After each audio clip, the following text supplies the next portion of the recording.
Have you ever spoken your truth, only to watch it fall into silence, unanswered, unseen?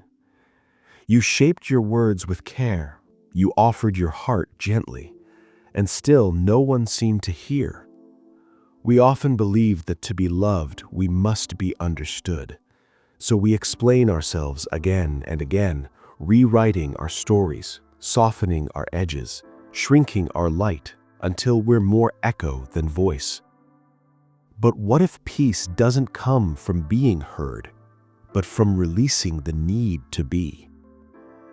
Let me tell you a story about a temple bell that stopped ringing, not because it was broken, but because it no longer needed to prove its sound. Its name was Kale, and it hung beneath the open sky in a mountain monastery. For decades, it rang at dawn and dusk, its deep tone rolling across the valley, calling monks to prayer, birds to flight, travelers to rest. But over time, fewer came. The world grew louder, filled with machines, voices, endless noise. The bell's song, once cherished, now seemed small against the roar.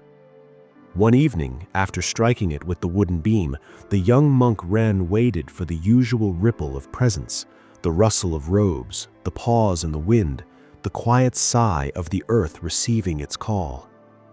But nothing came. No one turned. No one listened. The sound faded into the hills like a breath lost in a storm.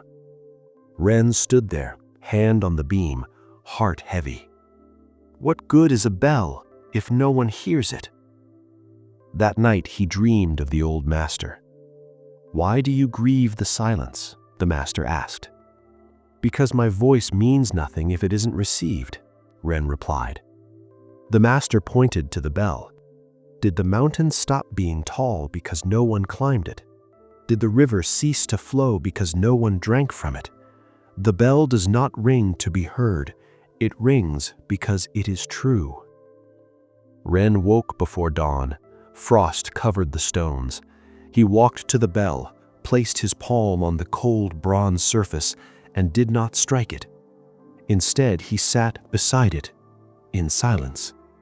And in that stillness, he felt it. The bell was still whole, still complete. Its worth had never depended on ears to receive it. You see, we confuse being understood with being worthy.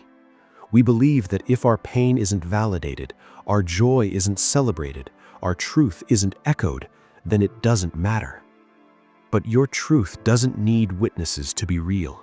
Your heart doesn't need applause to be valid. True freedom begins when you stop editing yourself for an audience that may never come. I've walked this path myself. There were seasons when I rewrote my words a dozen times, fearing they'd be too much, too strange, too soft. But exhaustion led me to a quieter courage, to speak and let it go, to offer and release the outcome, to be and trust that that is enough. So today, or tomorrow, or in the quiet after this story ends, if you've been holding back your truth because you fear it won't be understood, remember the silent bell. You don't need to be heard to be whole. You only need to be true. Because your voice isn't meant to please the world. It's meant to honor your soul. And even in silence, it echoes. If this story brought you peace, share it with someone who's tired of explaining themselves. And if you'd like more stories like this, subscribe to The Inspired Thinker.